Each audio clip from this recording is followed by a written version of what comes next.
दोस्तों, आज रूस के यूक्रेन पर हमले को नवा दिन है और नवे दिन के आगाज ही तबाहकुन खबरों से हुआ है। यूक्रेन के एक बड़े शहर मेलिटोपोल में गुज़श्ता रात रूस की जानिब से तबाहकुन बमबारी करके उस पर कब्जा कर लिया गया है। उस शहर पर कब्जे के बाद सूरत हाल ये है कि जगह जगह पर लाशें बिखरी पड़ी हैं और बड़ी तादाद में यूक्रेनी फौजी भी मारे गए हैं और आम शहरियों की भी हलाकतें हुई हैं। शहर के मेयर की जानिब से एक वीडियो पैगाम जारी किया गया है जिसमें देखा जा सकता है कि वो रोते हुए कह रहे हैं कि इतनी तबाहकुन बमबारी में इतनी ज्यादा कैजुअलिटीज हुई हैं कि जगह जगह पर लाशें बिखरी पड़ी हैं। हमारे पास लाशें उठाने के लिए एम्बुलेंस नाकाफी हैं। बड़े पैमाने पर लोग जख्मी भी हैं, उन्हें भी रेस्क्यू करने के लिए हमारे पास सहूलतें ना होने के बराबर हैं। दोस्तों, इस तमाम सूरत हाल में अक़वाम मुत्तहिदा की जनरल असम्बली में हंगामी इजलास हुआ जिसमें यूक्रेन पर रूस के हमले के खिलाफ करारदाद मंजूर हो गई है। लेकिन आपको यह भी बताते चले कि रूस की मजम्मत के लिए पाकिस्तान समेत 35 ममालिक ने वोट देने से इनकार कर दिया है।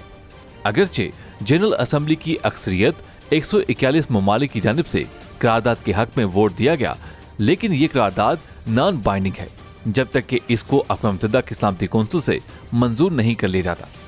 रूस के अलावा 4 दीगर ममालिक ने भी करारदाद की मुखालफत में वोट दिया है, जबकि पाकिस्तान समेत 35 ममालिक ने करारदाद के लिए वोटिंग में हिस्सा ही नहीं लिया। दोस्तों, यूक्रेन पर जारी हंगामी इजलास के पहले 2 रोज पाकिस्तान ने सेशन की कार्रवाई का बगौर जायजा लिया, जिसके दौरान कई ममालिक ने रूस पर यूक्रेन के हमले का इल्जाम लगाया और मकबूजा इलाके से तमाम रूसी फौजियों के फौरी इन्हिला का मुतालबा किया।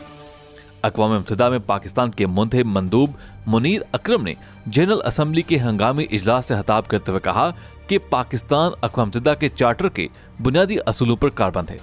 जिसमें अवाम के हक खुद इरादियत, ताकत के इस्तेमाल या उसके इस्तेमाल की धमकी, रियासतों की खुद मुख्तारी और इलाकाई सलामती और तनाज़ात पुरअमन तरीके से हल करने की बात की गई है।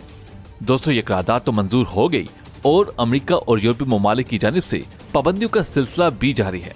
लेकिन इसी दौरान नेटो इत्तेहादियों की जानिब से कुछ गैर मामूली फैसले किए जा रहे हैं। दोस्तों, ये गैर मामूली फैसले एक बहुत बड़ी जंग का पेशहमा साबित हो सकते हैं, जो तीसरी आलमी जंग को हवा देने की कोशिश है। खबर यह सामने आई है कि फ्रांस ने अपने जदीद तरीन राफेल तैयारों को रूस से बाहर यानी बल्गारिया में तैनात कर दिया है,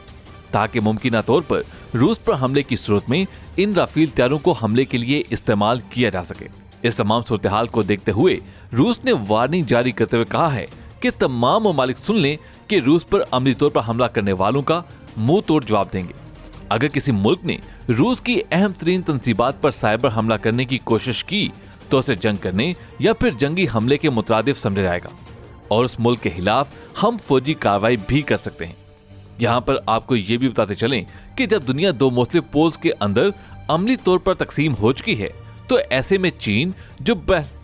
पहले बड़े ही मुख्तात अंदाज में फैसले कर रहा था और मुख्तात अंदाज में बयानात भी दे रहा था, आज चीन ने खुल्म खुला रूस की हमायत की है। गुज़श्ता रोज तुर्की की जानिब से और अमेरिका की जानिब से रूस पर लगाई जाने वाली पाबंदियों को मुस्तरद करते हुए कहा कि अमेरिका पाबंदियां लगाता है तो लगाता रहे, लेकिन तुर्की उसको तस्लीम नहीं करेगा। तुर्की रूस के साथ ताल्लुकात को भी कायम रखेगा और उसके साथ जो उसके मुआहदे और उसके साथ तिजारत है उसको भी जारी रखेगा। दोस्तों, याद रहे कि पहले वज़ीर-ए-आज़म पाकिस्तान इमरान खान के दौरा रूस और उसके बाद टीवी पर खिताब के दौरान कहना कि पाकिस्तान रूस के साथ ट्रेडिंग करने जा रहा है, उस पर भी यूरोपीय ममालिक को काफी ज्यादा तकलीफ है। और उसके बाद तुर्की ने वज़ीर-ए-आज़म पाकिस्तान इमरान खान की हाँ में हाँ मिलाई और अमेरिका को आग लग गई। और दोस्तों, अब अमेरिकी दुम पर पांव रखने के लिए चीन ने बड़ा ही वाज़े और 2 टोक मौक़िफ़ इख्तियार करते हुए कहा है कि चीन ने मगरबी ममालिक की जानिब से रूस पर लगाई जाने वाली पाबंदियों में शामिल ना होने का फैसला किया है और कहा है कि चीन के इस पर असरात महदूद होंगे। रॉयटर्स की एक रिपोर्ट के मुताबिक चीन की एक बैंकिंग रेगुलेटर ने कहा है कि रूस पर लगने वाली पाबंदियों का हम हिस्सा नहीं होंगे। दोस्तों, इसके साथ ही चीन ने यूक्रेन पर रूसी हमले की मजम्मत करने से भी इनकार कर दिया है और पाबंदियों के हवाले से कहा था कि ये गैर कानूनी और यकतरफा पाबंदियां हैं। चीन रूस के साथ तिजारत जारी रखेगा और इसके साथ ही जो भी हमारी ट्रेडिंग चल रही है वो पहले की तरह चलती रहेगी, बल्कि उससे बढ़ेगी।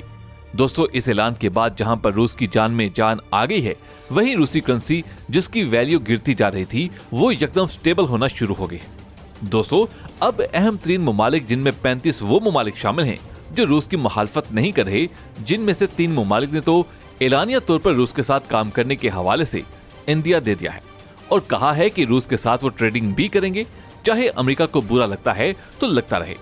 यहाँ आपको ये भी बताते चलें कि रूस और चीन खास तौर पर हालिया बरसों में तिजारती शराकतदारी समेत काफी ज्यादा करीब आए।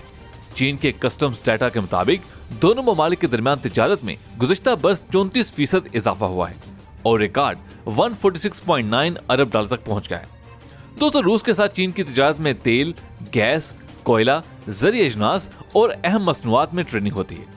दोस्तों, अब चीन की जानिब से रूस के साथ पाबंदियों का हिस्सा न बनने का ऐलान करने के बाद जहां पर रूस की गिरती हुई करेंसी स्टेबल हुई है, वहीं पर चीन ने नेटो इत्तेहादियों को भी पैगाम दे दिया है कि जो आप लोग राफेल त्यारे या फिर दीगर हथियार और गोला बारूद रूस के खिलाफ भिजवा रहे हैं, जरूरत पड़ने पर चीन भी इस जंग में कूद जाएगा। अगर दोस्तों 2 बड़े ममालिक जिसमें चीन और रूस खुलकर और मिलकर मैदान में आ गए तो उसके बाद अमेरिका और उसके इत्तेहादियों के हाथ कुछ नहीं बचेगा, क्योंकि इस वक्त रूस और चीन पूरी आलमी मार्केट पर छाए हुए हैं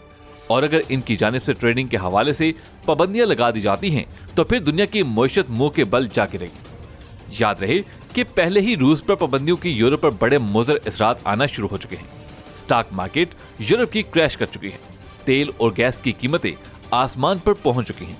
रूस और चीन की जानिब से पहले ही मुकामी कंज्यूमर ट्रेडिंग के हवाले से बातचीत चल रही है और अब रूस पर जो अमेरिका की जानिब से पाबंदियां लगाई गई हैं, जिसमें डॉलर, यूरो, पाउंड और येन में कारोबार की सलाहियत को महदूद करना है। लेकिन चाइनीज येन में तो रूस चीन के साथ ट्रेडिंग करेगा। लेकिन दोस्तों, इसके साथ ही रूसी सदर व्लादिमीर पुतिन ने पाकिस्तानी वज़ीर-ए-आज़म का भी शुक्रिया अदा किया है, क्योंकि उन्होंने बारिश का पहला कतरा बनकर जुर्रत और हौसले का एक ऐसा मुजाहिरा किया है कि जिसके बाद दीगर ममालिक को भी हौसला मिलना शुरू हो गया है और उन्होंने फैसला किया कि अगर पाकिस्तान जैसा मुल्क जो कि अमरीकी कर्जों में डूबा हुआ है, इसके बावजूद वो इंडिपेंडेंट फैसले कर सकता है, तो फिर हमें क्या तकलीफ है। इसी वजह से मुत्तहिदा अरब अमारात ने यूक्रेन के साथ जो वीजा फ्री एंट्री का मामला था उसको फौरी तौर पर कैंसिल किया है और 35 दीगर ममालिक की जानिब से भी रूस की मुखालफत करने से इनकार कर दिया है,